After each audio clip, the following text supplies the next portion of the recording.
여러분, 인도하면 아주 큰 나라인데요.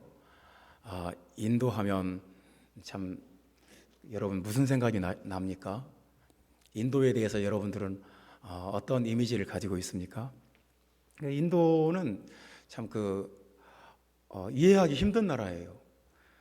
근데 이제 저한테 있는 가장 큰 인상은 뭐냐면, 인도는 사람들이 아주 가난한 사람들이 많고, 그리고 더럽게 살고 고통스럽게 살고 그런 사람이 많다는 거예요. 물론 인도 분들이 들으면 되게 기분이 나쁘실 수도 있겠는데요.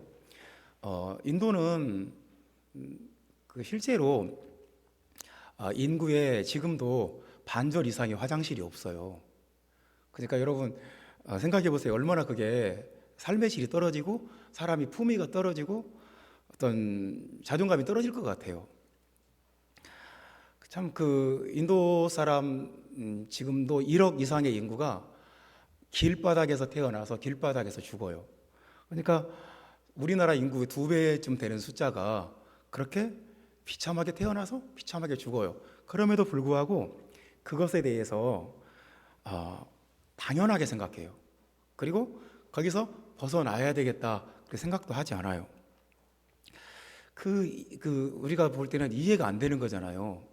우리는 막 새마을 운동 같은 거 해서 막 얼마나 주택도 개량하고 막 도로도 뚫고 얼마나 우리 삶의 질을 우리의 수준을 높이려고 얼마나 지금까지 막 최선을 다해 왔어요. 근데 인도 사람들은 그냥 세상에 태어나서 고통받고 고통 가운데 죽는 것이 당연하고 그게 숙명이고 그런 사고방식을 가지고 있어요.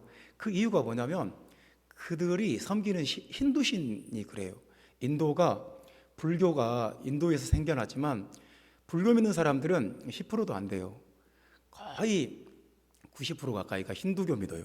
근데 그 사람들이 섬기는 그 힌두신이 인간에게 굉장히 가혹한 신이에요. 아주 자비롭고 은혜롭고 아주 좋은 신이 아니에요.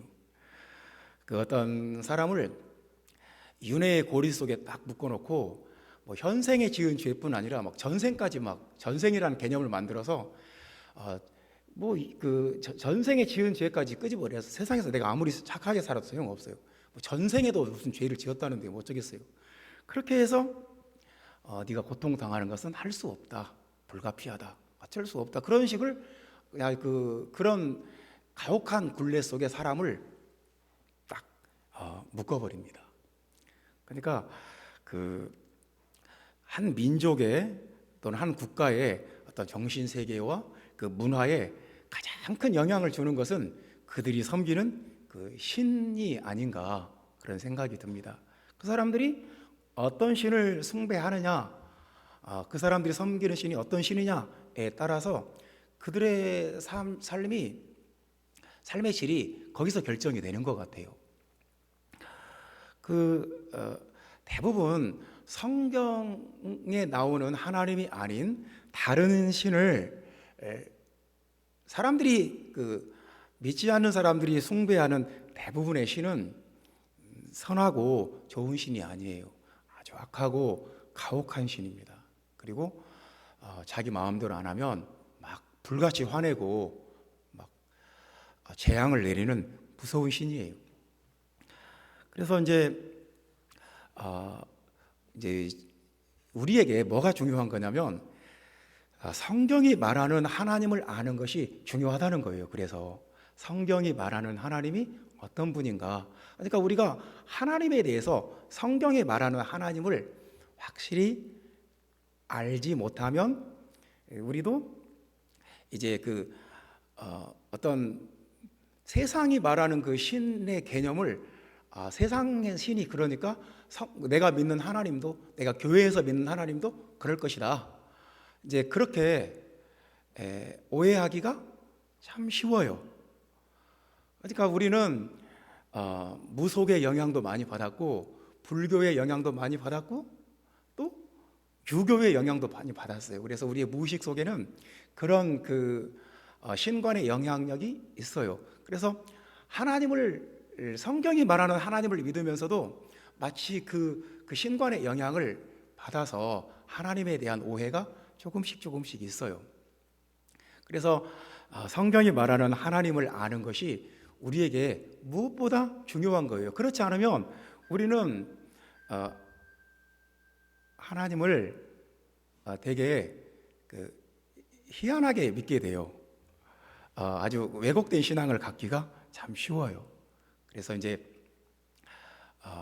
성경이 말하는 하나님은 어떤 분인가, 하나님에 대해서 아는 것이 아주 중요해요. 하나님이 누구신지, 누가 하나님인지, 하나님은 어떤 분인지. 그러니까 하나님을 내가 아는 만큼 그만큼 내가 자유롭고, 하나님을 아는 만큼 내가 능력 있고, 하나님을 아는 만큼 내가 그만큼 강하고, 하나님을 아는 만큼 그만큼 내가 행복해요. 내가 하나님을 조금밖에 모른다 그러면 조금밖에 행복할 수가 없어요. 내가 하나님을 많이 안다 그러면 많은 축복을 받을 수가 있어요. 내가 하나님을 조금밖에 모른다 그러면 그만큼밖에 자유를 못 누려요. 그러니까 하나님을 아는 것이 얼마나 중요한 거예요. 그래서 이제 하나님을 아는 것과 관해서 성경 전체에서 강조를 하고 있는데, 특별히 하나님을 아는 것에 대해서 집중하고 있는 그 주제를 집중적으로 다루고 있는 성경이 요한 1서예요. 요한 1서. 요한 1서는 하나님을 아는 것에 대해서 아주 많이 반복을 해요. 그래서 이제 요한 1서 2장 3절에는 하나님을 알면 그의 계명을 지킨다. 하나님의 말씀을 거부하지 않고 하나님의 말씀을 복종한다, 순종한다. 그러니까 나는 하나님 말씀대로 살지 않겠다. 그것은 하나님에 대한 무지의 소치다, 무지의 결과다 하는 거예요. 하나님을 알면 그의 계명을 지킨다 이렇게 말씀하고, 3장 6절에는 하나님을 알면 범죄하지 않는다 또 그렇게 말씀해요. 하나님을 알면 굳이 범죄하는 어떤 막 세상 죄 가운데 빠지는 것이, 하나님 말씀대로 사는 것은 왠지 따분해 보이고 재미도 없어 보이고 그런데 세상 죄 가운데 빠지는 것은 굉장히 화려하고 멋지고 좋아 보이고, 그래서 죄에 빠지는 것 아닙니까? 죄의 유혹에 빠지는 거 아니겠어요? 근데 하나님을 알면 그런 시시한 세상 죄에 빠지지 않는다. 세상 유혹에 눈 돌리지 않는다. 하나님이 너무너무 좋으니까, 하나님이 너무너무 재밌으니까, 하나님보다 더 귀한 것이 없으니까 범죄하지 않는다. 그리고 이제 4장 6절에는 하나님을 알면 사도들의 말을 듣는다 그렇게 했습니다. 우리의 말을 듣는다. 그러니까 가르치는 말씀을 잘 듣는다. 왜냐하면 그 말을 통해서, 사도들이 하는 말들을 통해서 하나님의 말씀을 들으니까 교회에서 하는 말 뻔한 거지 그렇게 그냥 걸러듣지 않고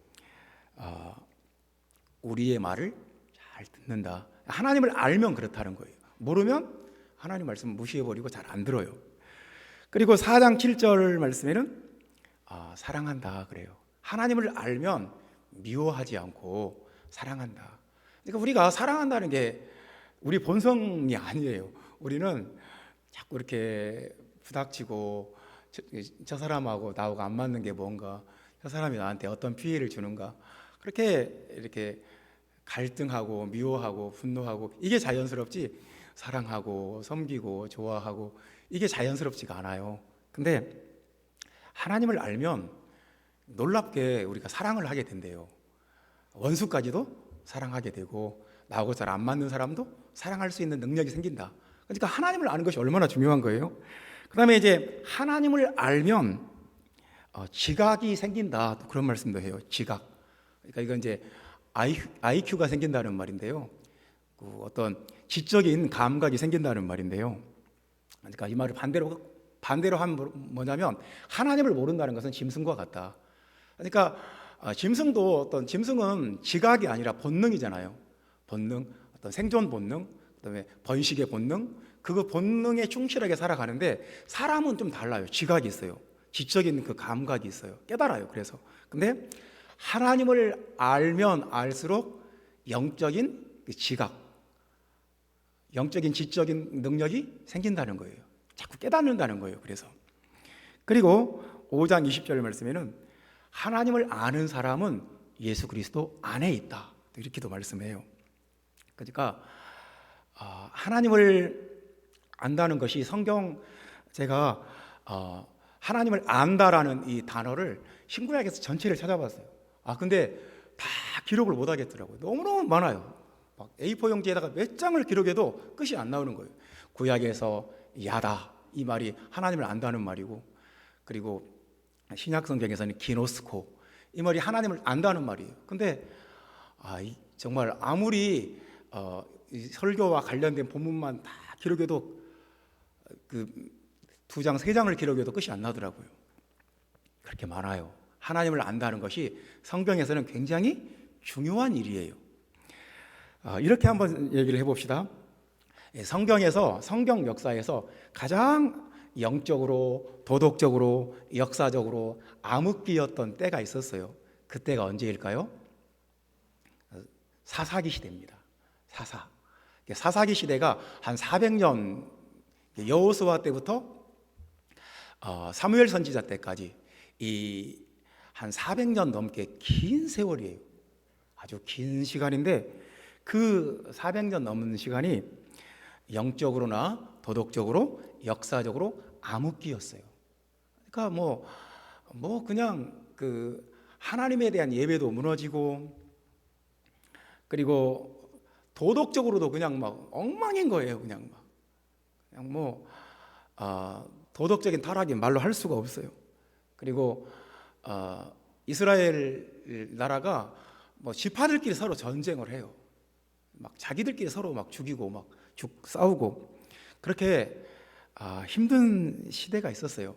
근데 왜 사사기 시대에 400년이 그렇게 암흑기였느냐? 거기에 대해서 사사기 2장 10절에 이렇게 말씀해요. 그 후에 일어난 다른 세대는 여호와를 알지 못하며 여호와께서 이스라엘을 위하여 행하신 일도 알지 못하더라. 알지 못했다는 말을 2번 나와요. 그러니까 사사시대가 왜 그렇게 영적인 암흑기였느냐, 역사적인 암흑기였느냐, 도덕적인 암흑기였느냐? 하나님을 알지 못해서. 그러니까 여호수아가 죽은 뒤에 일어난 그 다른 세대는 하나님을 알지도 못하고 알려고 하지도 않았다는 거예요.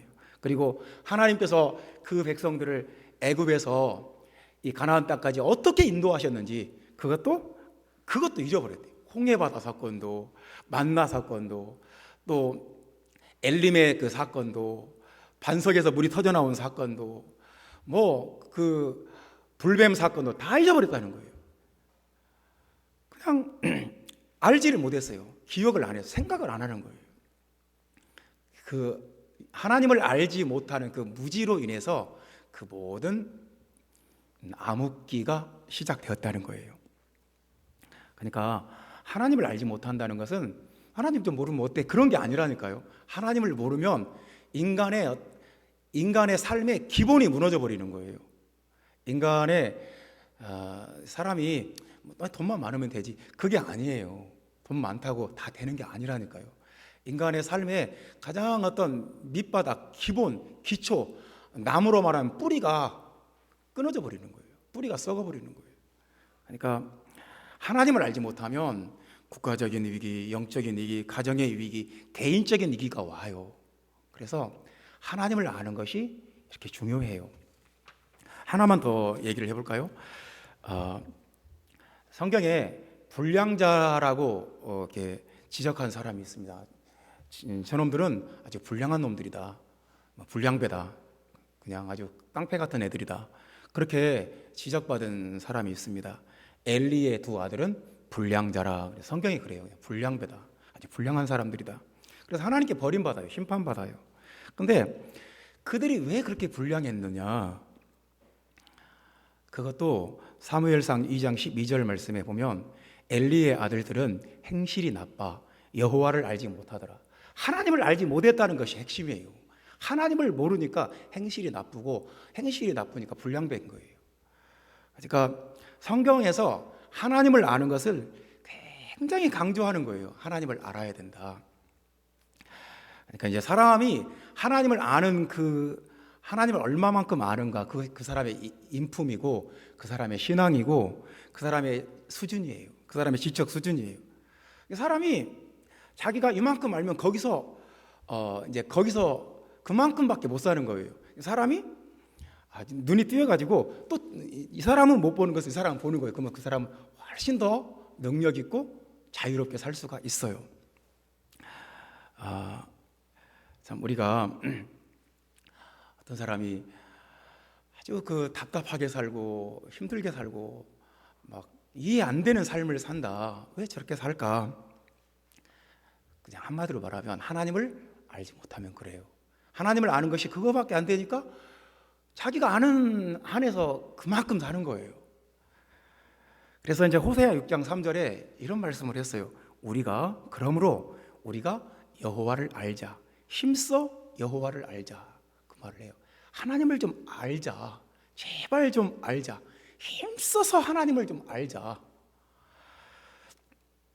이게 하나님을 아는 것이 얼마나 중요한지 그냥 결정적인 말씀이 있어요. 그냥 결론 내는 말씀. 하나님을 알아야 영생을 얻는다. 그런 말씀이 있어요. 요한복음 17장 3절 우리가 잘 아는 말씀인데요. 영생은 유일하신 참 하나님 곧 그의 보내신 자 예수 그리스도를 아는 것이니이다. 이 말씀이 그냥 간단하게 이 말씀을 간단하게 요약하면 영생은 예수 그리스도를 아는 것이다 이 말이에요. 그러니까 유일하신 참 하나님 그의 보내신 자 이 앞에는 이게 수식어구예요. 수식어구. 수식구 빼고 그냥 뼈대만 남기면 영생은 예수 그리스도를 아는 것이니이다. 그거예요. 그러니까 예수 그리스도를 알아야 영생을 얻는다. 영생을 얻은 사람은 예수 그리스도를 안다. 그러니까 이 말씀에서 이미 결론이 났어요. 예수 그리스도를 아는 것. 다시 말해서 하나님을 아는 것. 이것이 영생이고 이것이 구원이에요. 우리가 영생을 얻으려고 교회 다니고 영생을 얻으려고 신앙생활 하지 않습니까? 그러니까 예수 그리스도를 아는 것. 이것이 하나님을 아는 것이고요. 하나님을 알 때 영생이 있어요. 성경이 근데 이제 우리가 여기까지 이제 말씀을 들으면서도 그래 맞아 하나님을 아는 게 참 중요하네 맞네 이제 여러분이 공감을 해요. 근데 여러분 마음속에 좀 이해 안 되는 부분도 있는 거예요. 그게 뭐냐면 왜 예를 들어서 제가 제 아들이나 제 딸한테 내가 네 아버지다. 나를 좀 알아라. 내가 네 아버지인 걸 알아라. 이렇게 말을 한다면 되게 부자연스럽지 않습니까? 내가 네 아버지야. 왜 나를 몰라보니? 여러분 이게 그렇게 말할 필요가 있을까요? 네 아버지에 대해서 좀 알아주라. 어떤 음식을 좋아하고 어떤 성격이고 어떤 삶의 목표를 가지고 있는지 지금 네 아버지에 대해서 좀 알아주라. 이런 말을 할 필요가 있을까요? 그냥 같이 대화하고 같이 어울려 살다 보면 당연히 아는 것 아닌가요? 근데 우리가 하나님 아버지, 우리 하나님에 대해서 성경이 이렇게 하나님을 알라고 이렇게 강조해야 될 그 특별한 사정이 있을까요? 그 사정이 있어요. 그게 뭐냐면 하나님을 안다는 말과 정반대되는 말이 성경에 있어요. 그게 미혹된다는 말이에요. 미혹. 그러니까 이 세상에 미혹하는 영이 있어요. 그게 이제 마귀라고 하는데요. 요한계시록 12장 9절 말씀에는 마귀의 정의가 뭐냐면 온 천하를 미혹하는 자예요. 온 천하를 꿰는 자, 온 천하를 미혹하는 자. 그리고 요한계시록 18장 23절에는 만국이 마귀에게 미혹되었다고 나와요. 만국이. 그러니까 이제 제가 스리랑카를 가보니까 참 우습더라고요. 그 나라가 예를 들어서 수양이 같이 어린 자매가 이제 회사를 들어갔어요. 그러면 초봉이 얼마쯤 받아야 돼요? 한 200에서 한 300 받아야 되겠죠. 최소한 300 넘으면 더 좋지만 그 정도 받아요. 근데 스리랑카는 딱 10분의 1이에요. 딱 회사 들어가면 초봉 20만 원에서 시작해요. 그리고 경력이 쌓이면 얼마 받냐? 30만 원 받아요. 그러니까 그걸로 어떻게 핸드폰 내고 어떻게 사는지 잘 모르겠어요. 그 돈 가지고 한 사람 용돈도 안 되는 그거 가지고 그렇게 가난해요. 그냥 뭐 끼니를 유지하기가 참 쉽지 않은 사람들이 태반이에요. 근데 그 나라가 얼마나 미혹이 이 마귀가 강하게 미혹을 시켜놨냐면 딱 공항에 내려서 이렇게 출국하자마자 맨 처음 눈에 탁 띄는 게 뭐냐면 출국해서 그 로비로 쭉 빠져나가면 이제 탁 트이는 공간이 있어요. 거기다가 거대한 불상을 딱 세워놨어요. 그리고 그 앞에 촛불 켜놨어요. 그러니까 딱 그 땅에 들어서 출국장을 통과하자마자 기분이 확 상하는 거예요. 그냥 이 불상을 마주해야 돼요. 온 동네 모퉁이마다, 그러니까 어떤 코너마다 가장 사람들이 왕래가 빈번하고 동네 입구 가장 눈에 잘 띄는 곳에는 어김없이 불상을 딱 세워놓고 유리로 딱 이렇게 막 집을 지어놨어요. 유리로 이렇게 딱 진열을 해놨어요. 집에 들어가 보면 집집마다 거실 벽에 벽을 파가지고 이 불상을 안치하는 그 공간이 있어요. 어디 가게 식당에 들어가 보면 식당마다 또 불상이 다 있어요. 그러니까 마귀에게 강하게 아주 뭐 그 역사 속에서 계속해서 미혹을 받으니까 그걸 그렇게 안 하면 큰일이 나는 거예요. 우리는 그렇게 안 해도 우리는 잘만 살고 있지 않습니까? 근데 그 사람들은 그거 안 하면 죽을 줄 알아요. 미혹당한 거예요. 미혹이 그렇게 강해요. 만국이 미혹되었다. 그게 마귀가 미혹한 거예요. 그리고 요한계시록 20장 10절에는 또 저희를 미혹하던 마귀가 불과 유황못에 던지니, 마귀가 결국은 이 미혹하던 마귀가 결국은 불과 유황불에 던져져요. 그러니까 우리는 이제 우리의 상황이 그런 거예요. 마귀에게 미혹된 채로 살든지 하나님을 알든지. 그러니까 성경에서 하나님을 아는 것을 그렇게 강조하는 거예요. 여러분 뭐가 좋습니까? 마귀에게 미혹되어서 바보처럼 마귀에게 끌려다니고 마귀가 시키는 대로 끌려다니면서 살든지, 아니면 하나님을 알고 이건 헛것이구나, 이건 거짓말이구나, 이건 가짜구나 분별을 하면서 하나님을 점점 알든지, 뭐가 더 낫습니까? 성경은 우리에게 하나님을 알라고 말씀을 하시는 겁니다. 오늘 본문에 미혹이라는 단어가 오늘 본문에도 나와요. 본문에도 나오는 단어인데요, 27절 말씀에 보면 너희가 크게 오해하였도다. 오해라는 말이 헬라어로는 미혹이에요.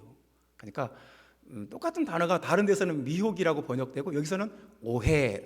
그러니까 그냥 단순한, 오해하면 단순한 착각 같잖아요. 근데 이건 미혹이라니까요. 크게 미혹되었도다 그 말이에요. 주님이 이 사두개인들에게 하시는 말씀이 너희가 크게 미혹되었도다. 그러면서 주님이 하나님에 대해서 이 오해하고 있는 것 5가지를 12장 전체에서 바꿔놔요. 이 하나님은 이런 분이 아니라 이런 분이다. 그러니까 영어 구문에 이런 게 있잖아요. Not A, but B. A가 아니라 B다. 그것을 영어 구문에서는 그렇게 말하잖아요. 예수님도 그런 방식으로 설명을 해요. A가 아니라 B다. 하나님은 이런 분이 아니라 이런 분이다에 대해서 5가지를 말씀을 하시고, 그러니까 그 5가지 하나님에 대한 그 미혹된 사례들을 말씀하시면서 그걸 바로 잡아요. 이것은 네가 미혹된 거다. 하나님을 이렇게 생각한다면 너는 미혹된 거다. 이렇게 하나님은 이런 분이다. 바로 잡아요. 그래서 5가지나 돼서 좀 걱정이 됩니다. 항상 3가지만 얘기하다가 오늘은 5가지를 얘기를 해야 되니까 저도 좀 부담이 돼요. 그래서 이것을 3가지로 줄여버릴까 하다가 그냥 여러분들이 오늘은 좀 집중해서 더 들으면 될 것 같아요. 5가지 하나님에 대한 5가지 미혹과 그 바로 잡는 거. 하나님은 그런 분이 아니다. 첫 번째 말씀입니다. 하나님은 건축자들이 버린 돌이 아니라 모퉁이의 머릿돌이다. Not A, but B. 이런 식으로 말씀하시는 거예요.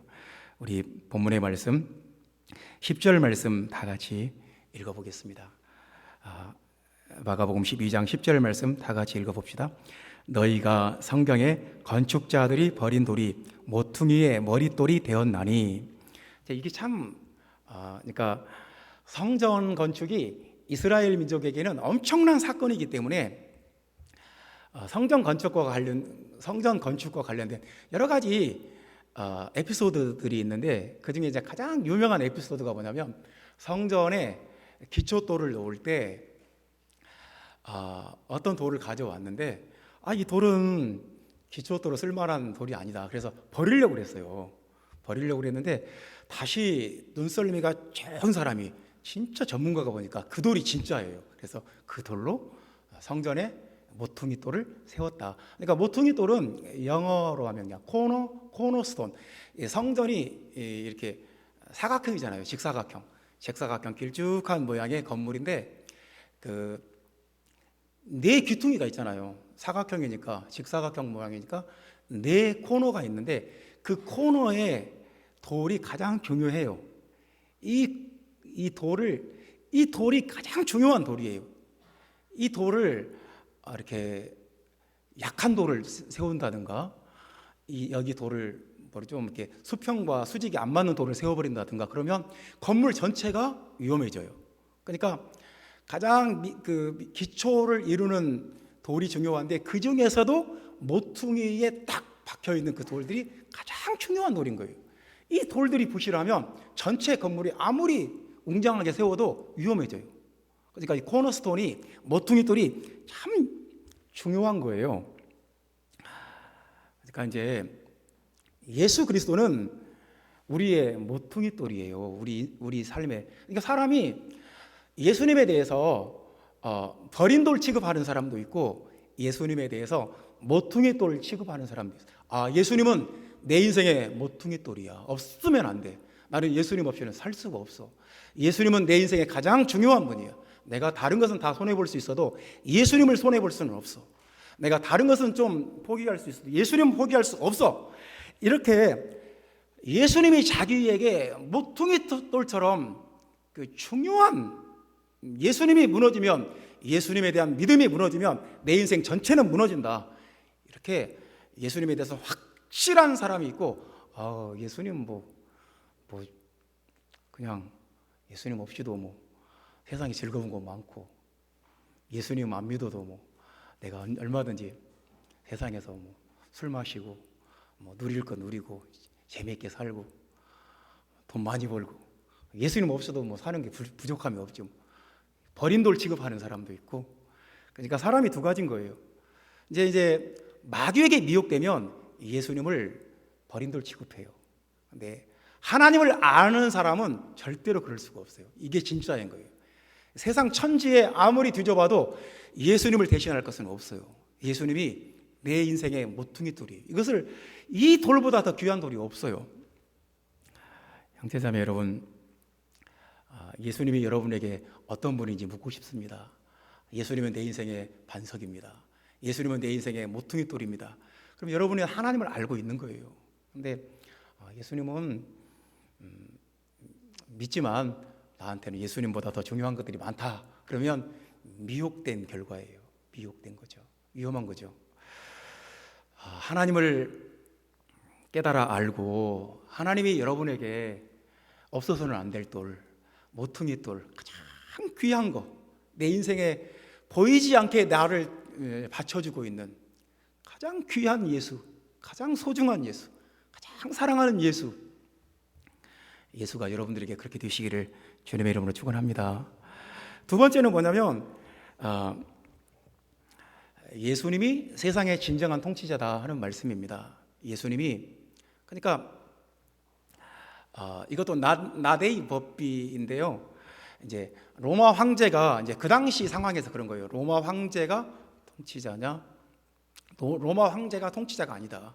진짜 통치자는 예수 그리스도다. 진정한 왕, 진정한 통치자는 예수 그리스도가 진정한 통치자다. 17절 말씀 읽어봅시다. 이에 예수께서 이르시되 가이사의 것은 가이사에게, 하나님의 것은 하나님께 바치라 하시니 그들이 예수께 대하여 매우 놀랍게 여기더라. 아멘. 이제 이 가이사는 로마 황제의 그냥 칭호예요. 그러니까 그 1대 가이사, 2대 가이사, 3대 가이사 막 이런 식으로. 근데 예수님이 이 말씀하실 당시에 로마 황제는 혹시 아세요? 그러니까 예수님이 태어나실 때 로마 황제 이름은 옥타비아누스예요. 혹시 아시는 분도 있을 거예요. 예수님 태어나실 때 당시. 근데 예수님이 이 말씀하실 당시에는 또 바뀌었어요. 로마 황제가. 혹시 그때 로마 황제의 이름을 아시는 분? 쉽지 않죠. 왜냐하면 이걸 누가 알겠어요. 전 세계를 지배하던 황제라도 왕이라도 누가 그 이름을 알 필요도 없고, 그걸 누가 기억할 이유가 뭐가 있어요? 그걸 기억해서 뭐 하겠습니까? 그 당시 로마 황제가 티베리우스였어요. 티베리우스. 근데 로마 황제로 23년간 재임했어요. 전 세계를 지배하는 로마 제국이니까 얼마나 강력하겠어요? 56세의 황제에 올라서 이제 23년간 재임했는데, 이 문제는 그 11년간은 황제의 자리에 있었지만 나머지 12년은 그냥 뭐냐면 말로만 껍데기만 황제고 명목상의 황제고 실제 실권은 다른 사람한테 가 있었어요.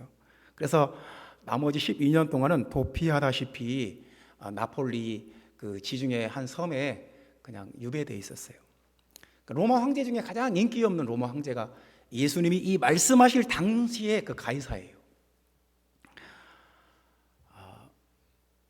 23년간 그 이제 진짜 황제로 재임한 것 따지면 딱 11년.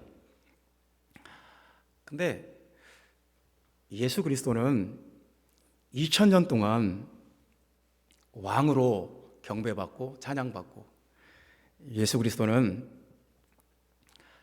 지금도 2000년이 지났는데 지금도 10억 이상의 인구가 예수 그리스도를 왕으로 고백해요. 통치자로, 하나님으로 고백을 해요. 주님으로 고백을 해요. 앞으로 영원토록 주님이 왕으로 다스리시고 왕으로 통치하시고, 또 마지막 주님이 재림하실 날 왕으로 재림하시는 거예요. 전 세계 모든 사람이 다 알아요. 아, 저분이 왕이구나. 예수님이 진짜 왕이구나. 여러분, 그렇다면 티베리우스하고 예수 그리스도하고 누가 진짜 왕입니까? 티베리우스는 고작 23년, 예수님은 지금까지 2000년, 앞으로도 영원토록. 그러니까 그 당시 사람들에게는 이 팔레스타인의 예수는 아주 작게 보이고 로마 황제는 비교할 수가 없는 엄청난 존재인 거예요. 그렇지 않습니까? 그 나사렛 시골 목수의 아들하고 로마에 있는 전 세계를 지배하는 황제하고 어떻게 비교가 되겠어요? 근데 눈에 보이는 이 세상의 통치자가 전부가 아닌 거예요. 그보다 더 크고 강한 영원한 왕, 영원한 통치자가 있는 거예요. 그러니까 우리의 생사화복을 주관하고 우리가 사는 이 세상을 지배하는 왕은 예수 그리스도예요. 예전에도 그랬고 앞으로도 그렇고 지금도 그래요. 그래서 예수님을 누가 왕인 줄 알아야 돼요. 예수님이 우리의 왕이다. 예수님이 나의 통치자다. 내가 나의 축복과 나의 보호와 나의 기쁨과 나의 성공과 나의 성취와 그 모든 것들이 예수님의 통치 안에 들어있어요. 예수님을 맞서고 예수님을 반역하고 예수님을 대적하면서 어떻게 잘 되겠어요? 예수님을 알고 예수님께 가까이 가고 예수님 만나고 기도하고 하나님 말씀을 즐거워하고, 이게 이제 예수님이 왕인 줄 아는 사람은 그런 거예요. 그러니까 예수님을 무시하는 것은 마귀에게 미혹된 거예요. 하나님을 알면 이분이 진정한 통치자구나, 예수 그리스도가 왕이구나, 왕의 왕이구나 하는 것을 깨닫습니다. 그래서 예수님 앞에 복종하고 예수님 뜻대로 두렵고 떨림으로 주님 앞에 서요. 주님 앞에서 아주 경고망동하지 않습니다. 두렵고 떨려요. 세 번째 말씀입니다. 하나님은 죽은 자의 하나님이 아니라 산 자의 하나님이다. 27절 말씀 다 같이 읽어봅시다. 하나님은 죽은 자의 하나님이 아니요 산 자의 하나님이시라. 너희가 크게 오해하였도다 하시니라. 그러니까 이제 마귀가 사람을 어떤 식으로 미혹하냐면 예수님은 좋은 분이 맞는데 옛날 옛적에 인류에게 좋은 도덕적 가르침을 주셨던 아주 훌륭한 성현이야. 이게 이제 마귀가 사람을 미혹하는 거예요. 예수님의 말씀은 소크라테스의 말씀이나 석가모니의 말씀이나 비슷한 거야. 그러니까 예수님 말씀은 또 근데 2000년 전에 한 말이라 현대에는 안 맞아. 그러니까 이게 마귀에게 미혹되면 이제 그 마귀가 그런 식으로 사람들을 아주 교묘하게 미혹을 해버려요. 그러면 수많은 사람들이 그걸 또 그 미혹을 확 돼버려요. 예수님은 살아계신 하나님이고 부활하신 하나님이고 예수님은 산자의 하나님이에요. 그러니까 예수님은 살아계신 하나님이에요. 예수님의 부활을 믿는 기독교인들을 조사를 해보면 30%밖에 안 된대요. 여러분 놀랍지 않습니까? 아니 교인 100명이면 나머지 70명은 예수님의 부활을 안 믿는다. 어떻게 죽은 사람이 죽었다 살아나는 게 말이나 돼? 안 믿는다는 거예요. 참 이게 문제인 거죠. 마귀에게 미혹되면 마귀가 얼마나 그 예수님의 부활에 대해서 계속 미혹을 해요. 그러면 사람들이 그렇지 어떻게 죽은 사람이 살아나? 십자가에 못 박혀 죽은 사람이 어떻게 다시 살아나는 게 어딨어? 이제 그래서 30%만 예수 그리스도의 부활을 믿어요. 가장 정말 믿기 힘든 기독교의 핵심 교리 중에 하나가 부활이에요. 다시 살아나셨다는 거. 근데 만약에 예수 그리스도의 부활이 없다면 기독교는 허구예요. 모순 덩어리예요. 우리는 다 헛꿈 믿고 있는 거예요. 우리는 다 바보인 거예요. 마귀가 이 예수님의 부활에 대해서 얼마나 강하게 이것을 막아버리면 이제 마귀가 이기는 거예요. 이 예수님의 부활을 못 믿게 하면 이제 승부가 결정이 나는 거예요. 그러니까 얼마나 지독하게 미혹을 하겠어요. 하나님을 안다는 것은 뭐냐면 예수 그리스도가 부활하셨다는 것을 믿는 거예요. 예수님 부활하셨다. 지금 봐라. 지금도 성령으로 임하시고 내가 찬양할 때 내 마음을 뜨겁게 해주시는 분이 누구냐? 지금 나에게 말씀을 주시고 내 마음속에 깨달음을 주시는 분이 누구냐? 지금 나에게 능력 주시고 세상을 살아갈 힘과 능력 주시는 분이 도대체 누구냐? 나에게 성령을 주시고 방언을 말하게 하시는 분이 도대체 누구냐? 예수 그리스도 아니냐? 예수님은 살아계신다. 부활하셨다. 예수님이 부활을 했으니까 우리가 성령을 받는 거지. 예수님이 부활하지 않았다. 우리가 어떻게 성령을 받겠어요? 예수님의 성령 자체가 부활하신 영인데, 그래서 부활하신 예수님을 믿고 그 예수님이 영으로 내게 임하셨다. 이게 진짜 신앙이에요.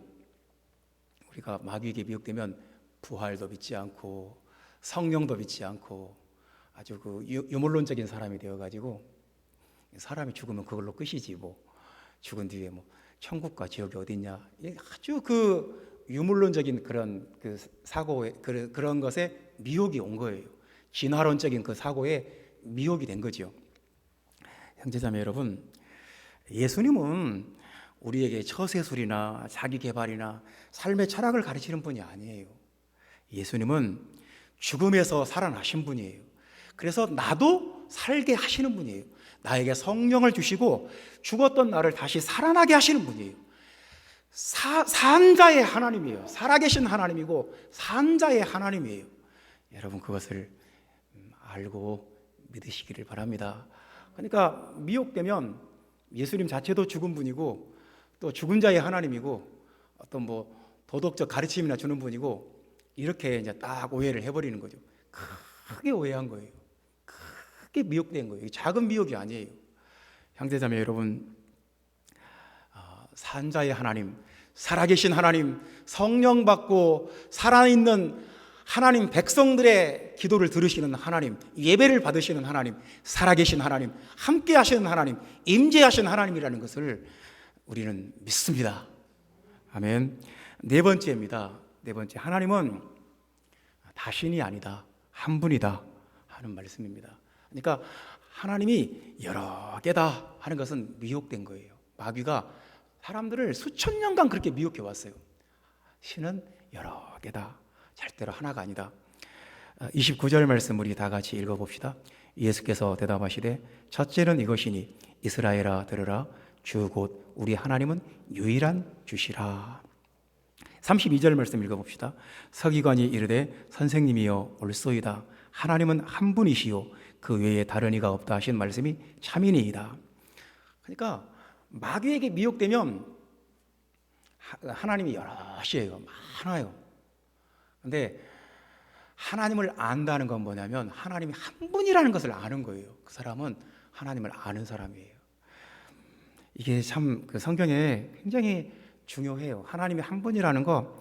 왜냐하면 온 인류는 마귀에게 미혹을 받아가지고 인류 전체는 다신 신앙이에요. 뿌리가 깊어요. 신이 많다, 여러 개의 신이 있다, 이게 자연스러워요. 그러니까 하나님이 한 분이다, 이것은 굉장히 획기적이고 특이한 생각이에요. 구약 성경에 하나님은 한 분이다 이것을 말씀하시면서 날마다 아침 저녁으로 외우고 네 아들들에게 가르치고 네 이마에도 붙이고 네 손목에도 그것을 묶어놓고 잊어버리지 말라고, 네 문설주에도 붙이고 네 천장에도 붙이고 아침에 일어나면 그것을 하나님은 한 분이다 외우고, 저녁에 잠자기 전에 하나님은 한 분이다 또 외우고, 계속 시간 날 때마다 손자들에게 가르치고, 설날 덕담할 때 하나님은 한 분이라는 거 꼭 한 번씩 말하고, 얼마나 중요하면 세뱃돈 주기 전에 하나님 몇 분이냐 물어보고 주고. 성경에 그렇게 강조했다니까요. 왜냐하면 이게 우리가 하나님이 신이 많다, 그러니까 힌두교 같은 종교는 신이 수백 개가 아니고 수천 개가 아니고 수억 개예요. 그러면 어떻게 다 알 수가 있어요? 그러니까 내가 아는 몇 개의 신에게 최선을 다해요. 나머지 99%의 신들이 나한테 화가 난 거예요. 저놈 나를 몰라보네. 그러니까 아무리 열심히 해도 뭔가 죄책감이 있고, 또 다른 신들이 나한테 화가 나 있겠구나, 내가 모르는 신이, 내가 제사 지내지 않은 또 다른 신이 나한테 뭔가 재앙을 내리겠구나. 그러니까 신이 인간에게 굉장히 피곤한 존재인 거예요. 신이 인간을 끊임없이 착취하고 억압하고 짓밟고 괴롭히고 축복도 없고 지배하고 계속 신경 써야 되고 두렵고, 그러니까 인간이 거기에 모든 에너지를 다 소모해버려요. 아니 정말 보이지도 않은 신이 막 셀 수가 없어요. 그러니까 어떻게 그걸 다 알고 다 섬기고 다 그 비율을 맞추냐고요. 그러니까 하나님의 한 분이라는 것은 엄청나게 중요한 거예요. 마귀는 하나님의 한 분이라는 걸 되게 싫어해요. 그래서 요한일서 5장 20절에도 그는 참 하나님이시요 영생이시다. 예수 그리스도가 참 하나님이다. 한 분 하나님이다. 예수 그리스도가 영생이시다. 이렇게 말씀을 합니다. 하나님이 한 분이니까 우리가 마음을 다하고 목숨을 다하고 뜻을 다하고 힘을 다해서 하나님을 사랑할 수 있는 거지. 하나님이 둘만 돼도 어떻게 마음을 다하고 여기 좀 마음이 갔다 여기 좀 마음이 갔다가, 여러분 그렇지 않습니까? 우리 학교 다닐 때 수학 잘하는 애는 영어를 못 하더라고요. 영어 잘하는 애는 또 수학을 싫어하고, 뭐 다 잘하는 애도 있지만 참 그게 쉽지가 않아요. 아니 신이 막 10개만 돼도 어떻게 다 똑같이 마음을 다하고 힘을 다하고 뜻을 다하고 목숨을 다하고 그걸 할 수가 없어요. 하나님 한 분일 때만 가능한 거예요. 인간이 마귀에게 미혹되면 수천 수만 수억의 신들에게 시달려서 에너지가 다 소모돼 버려요. 그래서 내 이웃을 내 자신과 같이 사랑하라, 불가능해요. 그냥 그 신들에게 제사 지내고 거기에다 신경 쓰느라고 에너지가 있는 대로 다 소모돼 버려요.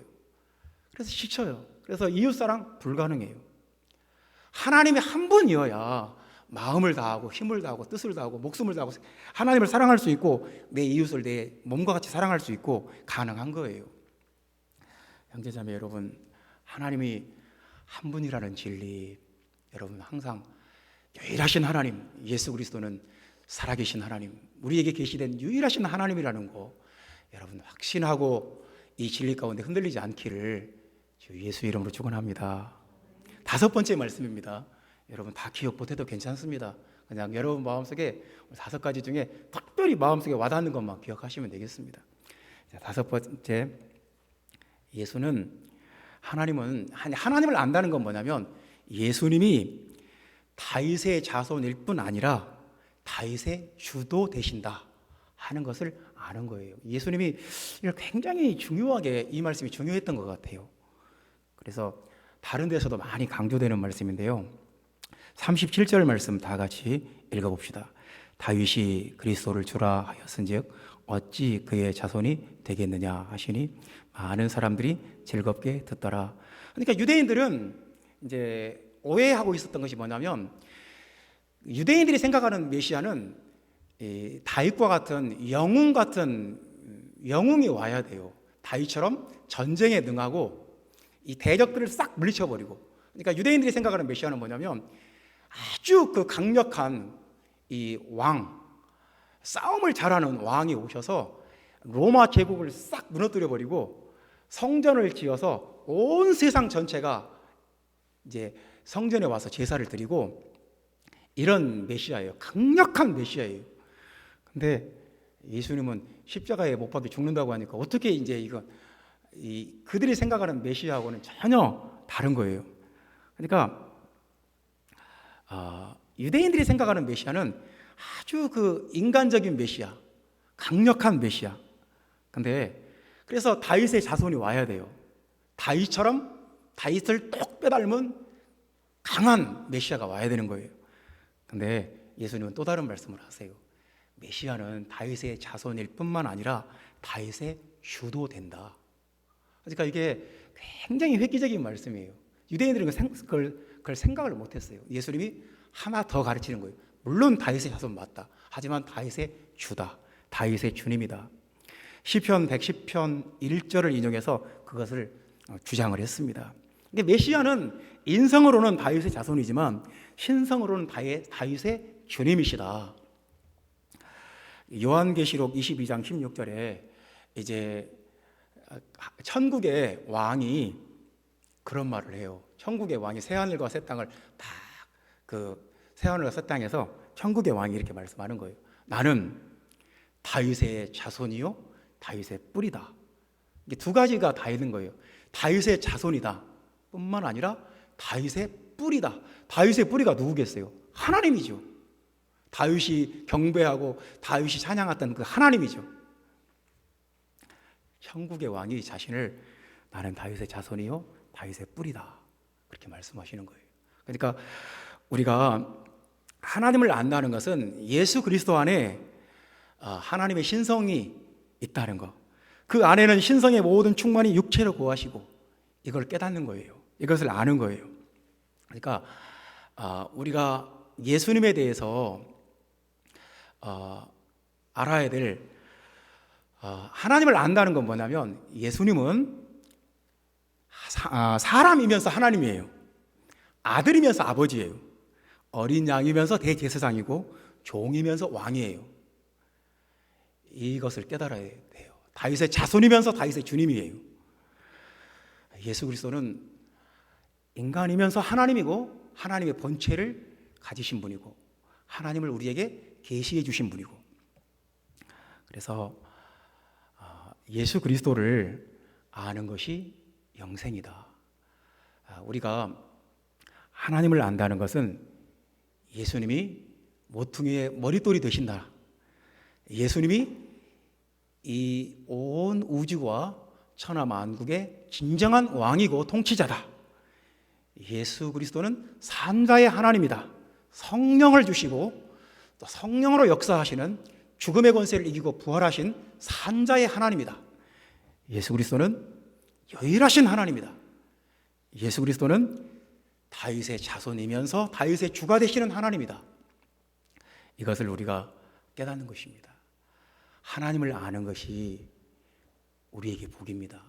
하나님을 아는 것이 우리의 능력이고요. 하나님을 아는 것이 우리의 구원입니다. 하나님을 아는 것이 우리의 축복입니다.